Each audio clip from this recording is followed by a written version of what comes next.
దేవుడి విషయంలో యేసేపు ఎలాంటి అవగాహన మాటలు కలిగి ఉన్నాడో ఇప్పుడు మనం చూసాము. దేవుడు యేసేపు గురించి ఏం చెప్తున్నాడు? అది కూడా ఒక 2, 3 వచనాలు చూద్దాం. రండి. ఆదికాండము 39వ అధ్యాయం 2వ వచనం చదవండి. ఆదికాండము 39వ అధ్యాయము.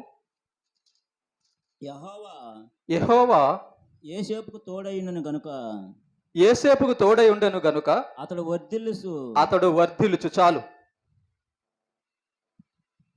యెహోవా ఎవరికి తోడై ఉన్నాడంట? ఇందుకే. ఎందుకు తోడై ఉన్నాడు ఆయన యేసేపుకి? అతని జీవితంలో దేవుడి గురించి పలికిన మాటలు చూసారా? విన్నారా? మరి ఇలాంటి వాళ్ళకే కదా దేవుడు తోడై ఉంటాడు. యేసేపు లాంటి వారికి దేవుడు తోడై ఉంటాడు. యెహోవాట అందుకే ఇలాంటి భక్తి, ఇలాంటి విశ్వాసం, అలాంటి ప్రవర్తన, అలాంటి భయము దేవుడి ఎడల కలిగి ఉన్నాడు కాబట్టి దేవుడైన యెహోవా అంట యేసేపుకు తోడై ఉన్నాడట. అవును, తోడై ఉన్నాడు కాబట్టి గుంటలోంచి తీశాడు. తోడై ఉన్నాడు కాబట్టి ఐగుప్తులో రాజును చేశాడు. తోడై ఉన్నాడు కాబట్టి బానిసగా ఉన్న స్వతంత్రత ఇచ్చాడు. ఏమా? ఇంకో వచనం చూద్దాం. 39వ అధ్యాయం 5వ వచనం.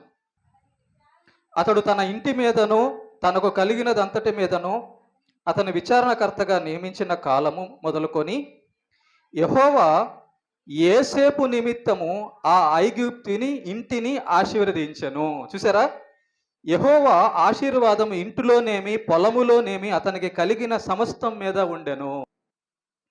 మనం ఒక ఇంట్లో ఉంటేనంట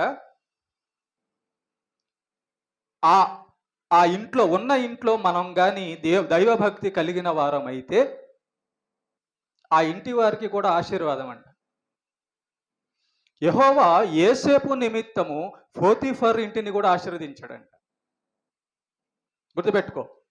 యేసేపు వలె మనం భక్తి కలిగి ఉంటే నీ భర్త బాగుంటాడు, నీ భార్య బాగుంటుంది, నీ పిల్లలు బాగుంటారు, నీ యొక్క తల్లిదండ్రులు బాగుంటారు, నీ ఇల్లు బాగుంటుంది. అయితే యేసేపు లాంటి భక్తి కలిగిన ఆ భక్తిని చూసి ఆ ఇంట్లో వాళ్ళు కూడా సహకరించాలి యేసేపుకి.